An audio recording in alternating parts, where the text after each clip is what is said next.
In 1925, after the merger of the Loden and Clement Car Company with the joint stock company, formerly Skoda Works in Pilsen, cars designed by Loden and Clement continued to be produced. However, in production, huge investments flowed in. New plants and new production shops were being built, and the construction department was not idle either. They were preparing new model series, including the 422, the 430, the 645, and the 860.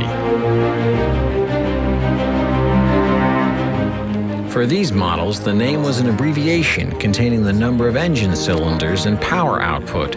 So for the 860, Skoda's flagship car, it meant 8 cylinders and 60 horsepower. In the 1930s, smaller, cost-effective cars became popular. The company responded promptly and launched Skoda Popular.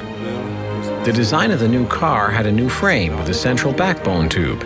It was produced in several body versions. The most luxurious was this Monte Carlo Coupe. The larger siblings of the Popular adopted the successful design of the backbone frame.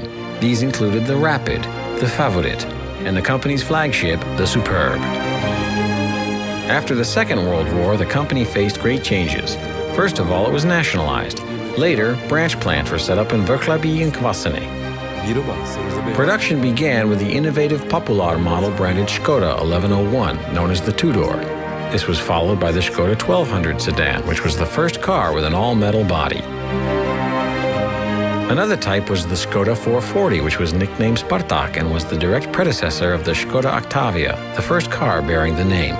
It was produced in this version until 1964, and in the Combi version until 1971. And it was the last car to have a body on a backbone chassis. A major change in the design of Skoda cars took place in 1964. The entire engine and transmission unit moved from the front to the rear. Also, the body went through a major design change. It was self-supporting for the first time. The car was called Skoda 1000 MB, and it was produced in a 4-door version, as well as in this attractive 2-door MBX version.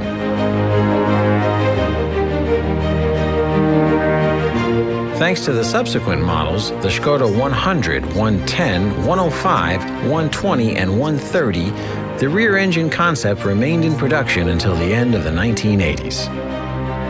By the 1980s, it was clear that the concept of everything at the back was outdated. Therefore, the company developed an entirely new car. The car was designed by Italian designer Nuccio Bertone, and Favorit started a new era of front-wheel drive cars.